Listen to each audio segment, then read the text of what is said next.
ওসমান হাদিকে হত্যাচেষ্টায় ব্যবহৃত মোটরসাইকেলের মালিক ৩ দিনের রিমান্ডে।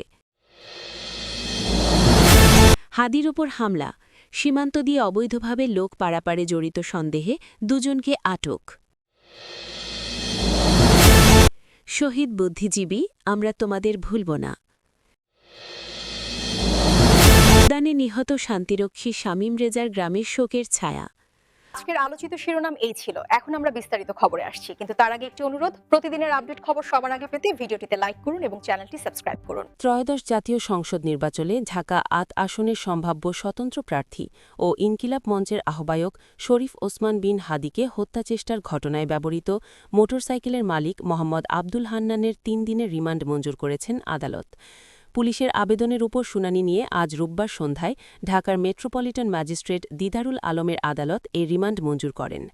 ঢাকা মহানগর আদালতের পাবলিক প্রসিকিউটর ওমর ফারুক ফারুকী বলেন, ফৌজদারি কার্যবিধির ৫৪ ধারায় গ্রেফতার দেখিয়ে আব্দুল হান্নানকে আদালতে হাজির করে পুলিশ। রাজধানীর পল্টন থানার উপপরিদর্শক এসআই শামীম হাসান জিজ্ঞাসাবাদের জন্য তার ৭ দিনের রিমান্ড আবেদন করেন। শুনানি শেষে বিচারক ৩ দিনের রিমান্ড মঞ্জুর করেন। রিমান্ড আবেদনে বলা হয়, মোটরসাইকেলে হেলমেট পরা অজ্ঞাতনামা দুজন সন্ত্রাসী ওসমান হাদিকে হত্যার উদ্দেশ্যে গুলি করে। গুলিতে ওসমান হাদি গুরুতর জখম হন। র‍্যাব ২ ভিডিও ফুটেজ যাচাই করে মোটরসাইকেলের মালিক মোহাম্মদ আব্দুল হান্নানের বিষয়ে জানতে পারে। ওই ঘটনায় মামলা প্রক্রিয়াধীন। প্রাথমিক জিজ্ঞাসাবাদে মোটরসাইকেলের বিষয়ে কোনো সন্তোষজনক জবাব দিতে পারেননি আসামি। আবেদনে আরও বলা হয়, আসামিদের ব্যবহৃত আগ্নেয়াস্ত্র ও মোটরসাইকেল উদ্ধার, জড়িত অজ্ঞাতনামা পলাতক আসামিদের নাম ঠিকানা সংগ্রহসহ অবস্থান জানা, মূল রহস্য উদ্ঘাটন ও তথ্য অর্থের সম্পর্ক সংগ্রহ এবং কোন স্থান থেকে অবৈধ অস্ত্র সংগ্রহ করা হয়েছে তার উৎস জানার জন্য পুলিশের নিজ হেফাজতে রেখে আব্দুল হান্নানকে ৭ দিন জিজ্ঞাসাবাদ করা একান্ত প্রয়োজন। এর আগে ওসমান হাদির উপর হামলার ঘটনায় ব্যবহৃত মোটরসাইকেলটির নম্বর প্লেটের রেজিস্ট্রেশন নম্বরের সূত্র ধরে গতকাল শনিবার আব্দুল হান্নানকে রাজধানীর মোহাম্মদপুর থেকে আটক করে র‍্যাব ২। প্রাথমিক জিজ্ঞাসাবাদে তিনি মোটরসাইকেলটি নিজের বলে স্বীকার করেছেন। পরে তাকে পল্টন মডেল থানায় সোপর্দ করা হয়। গত শুক্রবার বেলা ২টা ২৪ মিনিটে রাজধানীর পুরানা পল্টনের বক্স কালভার্ট এলাকায় ওসমান হাদিকে গুলি করা হয়। পেছন থেকে অনুসরণ করে আসা একটি মোটরসাইকেল থেকে এক ব্যক্তি ব্যাটারি চালিত রিকশায় থাকা ওসমান হাদির মাথায় গুলি করেন। তিনি বর্তমানে রাজধানীর এভারকেয়ার হাসপাতালে চিকিৎসাধীন। তার অবস্থা সংকটাপন্ন বলে জানিয়েছেন চিকিৎসকেরা। শেরপুর জেলার নালিতাবাড়ি এলাকার সীমান্ত দিয়ে অবৈধভাবে লোক পারাপারের সঙ্গে জড়িত সন্দেহে দুজনকে আটক করেছে ঢাকা মহানগর পুলিশ ডিএমপি। তাদের জিজ্ঞাসাবাদ করে শরীফ ওসমান হাদির ওপর হামলায় জড়িত ব্যক্তিদের সম্পর্কে তথ্য পাওয়া যেতে পারে বলে জানিয়েছেন ডিএমপির অতিরিক্ত কমিশনার অপরাধ ও অভিযান এসএন নজরুল ইসলাম। রাজধানীর মিন্টো রোডে ডিএমপির মিডিয়া সেন্টারে আয়োজিত এক সংবাদ সম্মেলনে নজরুল ইসলাম এসব তথ্য জানান। গত শুক্রবার বেলা ২টা ২৪ মিনিটে ঢাকার পুরানা পল্টনের বক্স কালভার্ট এলাকায় ইনকিলাব মঞ্চের আহ্বায়ক শরীফ ওসমান বিন হাদিকে গুলি করা হয়। পেছন থেকে অনুসরণ করে আসা একটি মোটরসাইকেল থেকে এক ব্যক্তি ব্যাটারি চালিত রিকশায় থাকা হাদিকে গুলি করেন। এসএন নজরুল ইসলাম বলেন, হাদির ওপর হামলার ঘটনায় শুটার ফয়সাল করিম মাসুদ ও মোটরসাইকেল চালক আলমগীর শেখকে শনাক্ত করা হয়েছে। সাংবাদিকের এক প্রশ্নের জবাবে নজরুল ইসলাম বলেন, ইমিগ্রেশন ডেটাবেস চেক করে এখনও পর্যন্ত তাদের দেশ থেকে পালিয়ে যাওয়ার কোনো তথ্য পাওয়া যায়নি। ফয়সালের পাসপোর্ট নম্বর পাওয়া গেছে। তার সর্বশেষ ভ্রমণ তথ্য অনুযায়ী সম্ভবত গত জুলাই মাসে তিনি থাইল্যান্ড থেকে ফেরেন। এরপর ইমিগ্রেশন ডেটাবেজে আর তার বহির্গমনের কোনো তথ্য নেই। গতকাল রাত থেকে অপারেশন ডেভিল হান্ট ফেজ ২ শুরু হয়েছে উল্লেখ করে নজরুল ইসলাম বলেন, নিরাপত্তা নিশ্চিতে পুলিশ কাজ করছে, তবে নগরবাসীরও দায়িত্ব রয়েছে। কেউ তার আশপাশে কোনো দুষ্কৃতকারীকে দেখলে পুলিশকে তথ্য দিয়ে সহযোগিতার আহ্বান জানান তিনি।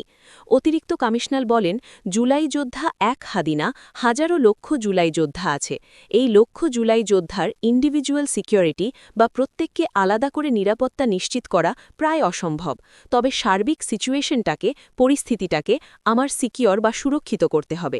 রাষ্ট্রকে সিকিউর করতে হবে, রাজধানীকে সিকিউর করতে হবে। আমরা এটা নিয়ে কাজ করছি।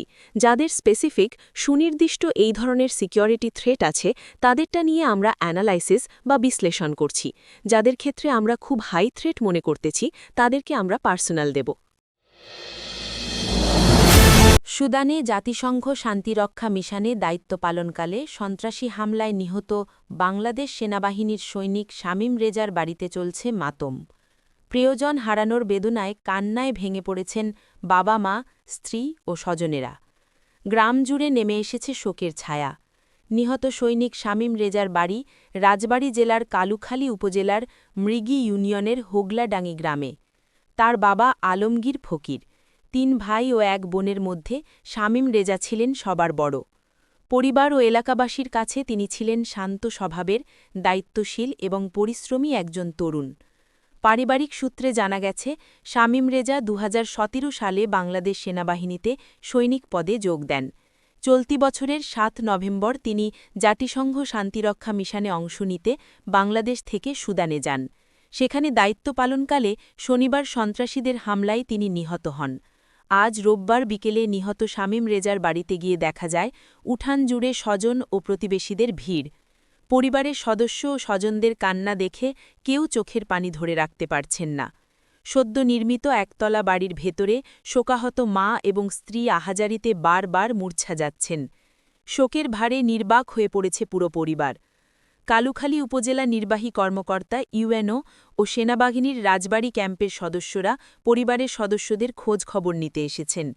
নিহত শামীম রেজার বাবা আলমগীর ফকির কান্নাজড়িত কণ্ঠে বলেন, আমার সব শেষ হয়ে গেছে। ছেলেটার ১.৫ বছর আগে বিয়ে হয়েছে, এখনও তার কোনো সন্তান হয়নি। কত স্বপ্ন ছিল ছেলেকে নিয়ে। অন্তত শেষবারের মতো আমার ছেলের লাশটা দেখতে চাই। নিহত শামীম রেজার ছোট ভাই সোহান ফকির বলেন, গতকাল শনিবার রাতে টেলিভিশনে সুদানের ঘটনার খবর দেখার পর থেকেই আমরা ভীষণ দুশ্চিন্তায় ছিলাম। ভাইয়ের মোবাইল ফোনটিও বন্ধ পাওয়া যাচ্ছিল। রাত ১২টার পর আমরা নিশ্চিত হই আমার ভাই আর নেই। আগের দিন শুক্রবার সে বাড়িতে ভিডিও কলে কথা বলেছিল, তখনও কিছু বুঝতে পারিনি। শামীম রেজার মৃত্যুর খবরে এলাকায় নেমেছে শোকের আবহ। স্থানীয় জনপ্রতিনিধি, মুক্তিযোদ্ধা, বিভিন্ন সামাজিক ও রাজনৈতিক সংগঠনের নেতারা নিহত সেনা সদস্যের বাড়িতে গিয়ে শোকাহত পরিবারের প্রতি সমবেদনা জানান। তারা শামীম রেজার আত্মত্যাগের প্রতি গভীর শ্রদ্ধা জানিয়ে পরিবারের পাশে থাকার আশ্বাস দেন। শামীম রেজার বাড়ি ঘুরে এসে কালুখালীর ইউএনও মোহাম্মদ মেজবা উদ্দিন প্রথম আলোকে বলেন, দুঃসংবাদটি পেয়ে আমরা নিহত সেনা সদস্য শামীম রেজার বাড়িতে যাই। সেখানে তাদের পরিবারের সদস্যদের সান্ত্বনা দেওয়ার পাশাপাশি উপজেলা প্রশাসনের পক্ষ থেকে প্রাথমিকভাবে কিছু আর্থিক সহায়তা করা হয়েছে। যেহেতু তিনি সেনাবাহিনীতে কর্মরত ছিলেন, এক্ষেত্রে রাষ্ট্রীয়ভাবে প্রয়োজনীয় সব ব্যবস্থা নেওয়া হবে। পাশাপাশি উপজেলা প্রশাসনের করণীয় কিছু থাকলে তাও করা হবে। গতকাল শনিবার রাতে আন্তঃবাহিনী জনসংযোগ পরিদপ্তরের আইএসপিআরের পাঠানো সংবাদ বিজ্ঞপ্তিতে জানানো হয়, সুদানের আবেই এলাকায় জাতিসংঘের ঘাঁটিতে ড্রোন হামলায় ৬ জন বাংলাদেশি শান্তিরক্ষী নিহত হয়েছেন। এই হামলায় আরও ৮ শান্তিরক্ষী আহত হয়েছেন। হতাহতদের সবাই বাংলাদেশি নাগরিক। তারা আবেইর জন্য জাতিসংঘের অন্তর্বর্তী নিরাপত্তা বাহিনীতে ইউএনআইএসএফ-তে কর্মরত ছিলেন। এ ঘটনার তীব্র নিন্দা জানিয়ে বিবৃতি দিয়েছেন জাতিসংঘ মহাসচিব আন্তোনিও গুতেরেস। ৭১-এর ২৫শে মার্চ মধ্যরাতে পাকিস্তানি সশস্ত্র বাহিনী এই ভূখণ্ডে ইতিহাসের নির্মম হত্যাযজ্ঞ শুরু করেছিল। সেই রাত থেকে আমাদের দীর্ঘ ২ দশকের সংগ্রাম সশস্ত্র মুক্তিযুদ্ধে পরিণত হল এবং পাকিস্তান সরকার ও বাহিনী হয়ে গেল দখলদার হানাদার প্রতিপক্ষ। জাতি সশস্ত্র যুদ্ধে জড়িয়ে গেল, যে যুদ্ধ চলেছিল ৯ মাস ধরে ১৬ ডিসেম্বর বিজয় অর্জন পর্যন্ত। হানাদার পাকিস্তানি বাহিনীর হত্যার মূল লক্ষ্য ছিল ৩ ধরনের নাগরিক: আওয়ামী লীগের নেতা, কর্মী, সমর্থক, প্রগতিশীল শিল্পী, সাহিত্যিক, বুদ্ধিজীবী এবং ঢালাওভাবে হিন্দু জনগোষ্ঠী। এছাড়া তাদের সন্দেহভাজন ছিল কলেজ বিশ্ববিদ্যালয় পর্যায়ের ছাত্র এবং দেশের তরুণ জনগোষ্ঠী। প্রথম দিকে তারা সবাই দেখামাত্র গুলির সম্মুখীন হয়েছিলেন, তবে দেশের প্রায় সর্বত্র স্বতঃস্ফূর্ত প্রতিরোধ গড়ে ওঠায় তাদের দখলদারি কায়েম সহজ হয়নি। এপ্রিল নাগাদ যখন প্রতিরোধকারী সশস্ত্র বাহিনীর নেতৃস্থানীয় কর্মকর্তারা ভবিষ্যতের দীর্ঘমেয়াদী যুদ্ধের পরিকল্পনাকে অগ্রাধিকার দিয়ে কৌশল নির্ধারণে মনোযোগী হলেন, সেই সুযোগে হানাদার বাহিনী সারা দেশে দখল বিস্তার করতে পেরেছিল। তদুপরি এর মধ্যে গণহত্যার খবর বিশ্ব গণমাধ্যমে প্রচারিত হওয়ায় হামলা ও হত্যাযজ্ঞ বন্ধ করে শান্তিপূর্ণ সমাধানের জন্য পাকিস্তানের ওপর তার পশ্চিমা মিত্রদের চাপ বাড়ছিল। ততদিনে অবশ্য প্রবাসে বাংলাদেশ সরকার গঠন এবং ভারতের সহযোগিতার বিষয়টি নিশ্চিত হয়েছিল। হত্যা, ধ্বংস ও আক্রমণের শিকার হিন্দু মুসলিম জনমানুষ বাধ্য হয়ে ঘরবাড়ি ছেড়ে প্রতিবেশী দেশে আশ্রয় নিতে শুরু করেছিল। তখন প্রতিদিন হাজার হাজার মানুষ ভারতের পশ্চিমবঙ্গ ও ত্রিপুরা রাজ্যে শরণার্থী হয়ে ঢুকেছেন। তখন বাংলাদেশের পক্ষে এক অভূতপূর্ব বাঙালি ভাবাবেগের জোয়ার উঠেছিল, যা বিশ্বের যে কোনো স্থানে বসবাসকারী বাঙালি মাত্রকেই স্পর্শ করেছিল। বলা বাহুল্য, এই আবেগের অনুঘটকের কাজ করেছে বঙ্গবন্ধু শেখ মুজিবের ৭ মার্চের ভাষণ। ভারত সরকার ও সীমান্তবর্তী ভারতীয় রাজ্যের জনমানুষের স্বতঃস্ফূর্ত সমর্থন এবং ক্রমেই প্রবাসী সরকারের কর্মকাণ্ড ও গেরিলা যোদ্ধাদের সাফল্যে বাংলাদেশের জোয়ার হয়ে ওঠে বাস্তব ও অপ্রতিরোধ্য। এছাড়া সামগ্রিকভাবে ভারতবর্ষসহ সারা বিশ্বের সাধারণ মানুষের মধ্যে বাঙালির মুক্তির সংগ্রামের প্রতি অকুণ্ঠ সমর্থন মিলেছিল। ফলে পাকিস্তানের সামরিক শাসকের ওপর হামলা ও হত্যা বন্ধে চাপ কেবলই বেড়েছে। এর মধ্যে প্রবাসী সেক্টর কমান্ডাররা মুক্তিভূহি গুছিয়ে নিয়ে যুদ্ধে নেমে পড়েছেন। নানা অঞ্চলে স্থানীয় সশস্ত্র প্রতিরোধ ও সংগ্রামও অব্যাহত থাকল। গেরিলারা দেশে প্রবেশ করে তাদের অভিযান শুরু করেছে। ৭১-এর হত্যাযজ্ঞের ভেতর দিয়ে জন্ম নিয়েছে একটি জাতি, একটি দেশ। প্রত্যেক শহীদের জীবনের অন্তিম অধ্যায়ের রক্তিম আখর দিয়েই আমাদের ইতিহাসের গৌরবময় মুক্তিযুদ্ধের অধ্যায়টি সাজানো। এ কথা যেন আমরা ভুলে না যাই। এমন পটভূমিতে পাকিস্তানের পক্ষে মুক্তিযোদ্ধাদের সঙ্গে যুদ্ধ এড়ানো সম্ভব হয়নি। আবার শুরুর দিকের মতো প্রকাশ্যে হত্যাকাণ্ড চালানোও কঠিন হয়ে পড়েছিল। ফলে তারা এদেশীয় দোসর খুঁজে নিতে শুরু করল। দখলবার সরকারের উদ্যোগে শান্তি কমিটি গঠিত হল। জাতীয় পর্যায় থেকে থানা, বর্তমান উপজেলা পর্যন্ত এর শাখা ও কার্যক্রম বিস্তৃত হল। এই কমিটির শীর্ষ নেতাদের মধ্যে ছিলেন মুসলিম লীগ নেতা খাজা খয়রুদ্দিন, জামায়াতের নেতা গোলাম আজম, শফিকুল ইসলাম, পীর মোহসেন উদ্দিন, মাহমুদ আলী প্রমুখ। তারা সারা বছর ধরে বক্তৃতা বিবৃতির মাধ্যমে পাকিস্তান সরকারের গৃহীত পদক্ষেপের স্তুতি এবং মুক্তিযোদ্ধা ও প্রবাসী সরকারের তৎপরতাকে ভারতের ইন্ধনে সৃষ্ট অপকর্ম এবং এসবের সমর্থনকে দেশদ্রোহ আখ্যায়িত করেছেন। শান্তি কমিটিতে পুরনো মুসলিম লীগ, জামায়াতে ইসলামী, নেজামে ইসলাম, কৃষক শ্রমিক পার্টি প্রভৃতি দলের নেতা সমর্থকদের সক্রিয় ভূমিকা ছিল। তৎকালীন পত্রপত্রিকায় পাকিস্তানি হানাদার বাহিনী ও সেনা সমর্থিত সরকারের কর্মকর্তাদের সঙ্গে নুরুল আমিন, গোলাম আজম, খাজা খয়রুদ্দিন সহ বিভিন্ন নেতার বৈঠক এবং পাকিস্তানের পক্ষে তাদের মিছিল সহ নানা তৎপরতার ছবি ছাপা হয়েছে। ২. যুদ্ধের চাপ ভেতরে ও সীমান্তে যত বেড়েছে, ততই দখলদার বাহিনীকে মুক্তিযুদ্ধের প্রতি অভ্যন্তরীণ সমর্থন ঠেকানোর উপায় সন্ধান করতে হয়েছে। ফলে তারা বহির্বিশ্বকে শান্তি ও সমঝোতার উদ্যোগ দেখানোর জন্য শান্তি কমিটি গঠন করে চুপ থাকেনি। এর অন্তরালে মুক্তিযোদ্ধা ও তাদের সমর্থক সহায়ক জনগোষ্ঠীকে শায়েস্তা করার ব্যবস্থাও নিয়েছে। এরকম পদক্ষেপ হিসেবেই তারা তাদের সমর্থক রাজনৈতিক নেতাদের সহায়তায় বিভ্রান্ত তরুণদের নিয়ে গঠন করেছিল কয়েকটি সশস্ত্র দল: রাজাকার, আল-বদর, আল-শামস। রাজাকার ছিল সংখ্যায় সবচেয়ে বেশি। সাধারণ মানুষ থেকে বাছাই করে স্বল্প প্রশিক্ষণ দিয়ে সামরিক ও অর্ধসামরিক বাহিনীর সহযোগী হিসেবে ৭১-এ এরা মাঠে সবচেয়ে বেশি তৎপর ছিল। অনেক ক্ষেত্রে ছাত্রসংঘের কর্মীই ছিল নেতৃত্বে। এরা মুক্তিযোদ্ধাদের অবস্থান, সম্ভাব্য অভিযান ও মুক্তিযুদ্ধের সমর্থক সহায়তাকারীদের সম্পর্কে তথ্য সরবরাহ করত নিকটবর্তী দখলদার ক্যাম্পে। এদের সঙ্গে মুক্তিযোদ্ধাদের বারবার সংঘাতে জড়াতে হয়েছিল। পাকিস্তানি হানাদার বাহিনীও মুক্তিযোদ্ধাদের আক্রমণের প্রাথমিক ধকল সামলানোর জন্য এদের অগ্রবর্তী দল হিসেবে ব্যবহার করেছে। আবার প্রাপ্ত ক্ষমতার অপপ্রয়োগের কারণেও ওদের অনেকেই সাধারণ মানুষের জন্য আতঙ্কের কারণ হয়ে উঠেছিল। তারা পাকিস্তানি বাহিনীকে খবর দেওয়ার ভয় দেখিয়ে জোর খাটিয়ে নারী হরণ, ধর্ষণ, সম্পদ লুণ্ঠন, নিরপরাধ ব্যক্তিদের গ্রেফতার করিয়ে বহু নারী ও পুরুষের এবং বহু সংসার ও পরিবারের সর্বনাশ সর্বনাশ করেছে। আল-বদর বাহিনীকে সুনির্দিষ্টভাবে বুদ্ধিজীবীদের হত্যার কাজে ব্যবহার করা হয়েছে। এই বাহিনীর নেতৃত্বে ছিলেন তৎকালীন ইসলামী ছাত্রসংঘের সভাপতি মতিউর রহমান নিজামী। প্রতিটি জেলাতেই অত্যন্ত গোপনীয়তার সঙ্গে বুদ্ধিজীবীদের তালিকা প্রস্তুত করা হয়েছিল। সেই অনুযায়ী তাদের তৎপরতাও অব্যাহত ছিল। নিউ ইয়র্ক টাইমসের সংবাদদাতা অ্যান্থনি লিউসের এক প্রতিবেদনে ডিসেম্বরে ঢাকার অদূরে অন্তত ২০০ জন নেতৃস্থানীয় বুদ্ধিজীবীকে হত্যার বিবরণ ছিল। দ্য টাইমসের পিটার হেজেলহার্স্টও একই রকম তথ্য তার পত্রিকায় প্রকাশ করেছিলেন।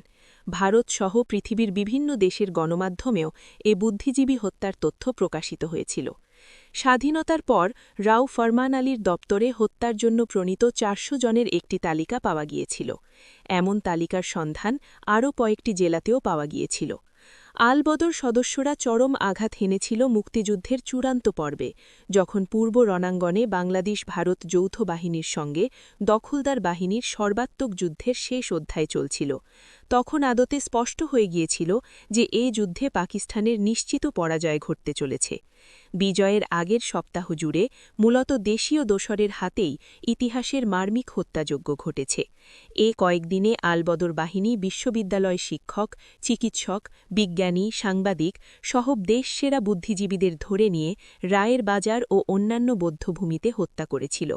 বুঝতে অসুবিধা হয় না যে পরাজিত শক্তি উদীয়মান রাষ্ট্রের ভবিষ্যৎকে বিপন্ন করার জন্যই জাতির শ্রেষ্ঠ সন্তানদের হত্যার পরিকল্পনা করেছিল। তবে পাকিস্তানের পতন দ্রুততর হওয়ায় তাদের পরিকল্পনা সম্পূর্ণ বাস্তবায়ন করা সম্ভব হয়নি। কিন্তু যা হয়েছে সেই ক্ষতি তো অপূরণীয়। মুক্তিযুদ্ধের সূচনা ও সমাপ্তিতে পাকিস্তানি কর্তৃপক্ষ হত্যাযজ্ঞের মধ্যে দিয়েই তাদের আসল লক্ষ্য স্পষ্ট করে দিয়েছিল। সূচনায় তারা বিশ্ববিদ্যালয়ে আক্রমণ চালিয়েছিল, হত্যা করেছিল শিক্ষক, ছাত্রদের, আর সারা বছর চালু রেখেছিল জাতির যোগ্য মানুষকে নির্মূল করার কাজ, যা চরম পর্যায়ে পৌঁছেছিল বিজয়ের পূর্ববর্তী কয়েকদিনে। তবে তাদের সব প্রতিরোধ ভেঙে পড়েছিল, ব্যর্থ হয়েছিল জনমানুষের ব্যাপক অংশগ্রহণে মুক্তিযুদ্ধের বিজয়ের মধ্যে দিয়ে। ৩. দীর্ঘ ৫৪ বছরের ব্যবধানে এবং ক্ষমতার উত্থান-পতন, ইতিহাসের বাঁকবদল বা বৈশ্বিক প্রেক্ষাপটের নানা পরিবর্তনের ফলে ৭১-এর শহীদদের নিয়ে ভাবাবেগ অনেকটাই কালুজি কথায় পর্যবসিত হয়েছে। এ কথা শহীদ বুদ্ধিজীবীদের সম্পর্কেও খাটে। অথচ প্রতিটি মৃত্যুই কেবল একজন ব্যক্তির জীবনাবসান ঘটায় না, এর সঙ্গে যুক্ত ইতিহাসকে কখনো অর্থপূর্ণ করে তোলে, কখনো বা সংকটের আবর্তে ফেলে। তাই মৃত্যু কখন হত্যাকাণ্ডের পরিবর্তে আত্মস্বর্গে উন্নীত হয় তা বোঝা ও মনে রাখা জরুরি। ৭১-এর হত্যাযজ্ঞের ভেতর দিয়ে জন্ম নিয়েছে একটি জাতি, একটি দেশ। তাই দেশবাসীর কাছে এ কেবল সংখ্যার বিষয় নয়, কিছু নামোচ্চারণের ব্যাপার নয়, এটি ধারাবাহিক নির্মমতার বিন্দু বিন্দু মুহূর্তের সমাহারে সৃষ্ট আত্মত্যাগের এক অমর দৃষ্টান্ত। প্রত্যেক শহীদের জীবনের অন্তিম অধ্যায়ের রক্তিম আখর দিয়েই আমাদের ইতিহাসের গৌরবময় মুক্তিযুদ্ধের অধ্যায়টি সাজানো, এ কথা যেন আমরা ভুলে না যাই। এমন পটভূমিতে পাকিস্তানের পক্ষে মুক্তিযোদ্ধাদের সঙ্গে যুদ্ধ এড়ানো সম্ভব হয়নি। আবার শুরুর দিকের মতো প্রকাশ্যে হত্যাকাণ্ড চালানাও কঠিন হয়ে পড়েছিল। ফলে তারা এদেশীয় দোসর খুঁজে নিতে শুরু করল। দখলদার সরকারের উদ্যোগে শান্তি কমিটি গঠিত হল। জাতীয় পর্যায় থেকে থানা, বর্তমান উপজেলা পর্যন্ত এর শাখা ও কার্যক্রম বিস্তৃত হল। এই কমিটির শীর্ষ নেতাদের মধ্যে ছিলেন মুসলিম লীগ নেতা খাজা খয়রুদ্দিন, জামায়াতের নেতা গোলাম আজম, শফিকুল ইসলাম, পীর মোহসেন উদ্দিন, মাহমুদ আলী প্রমুখ।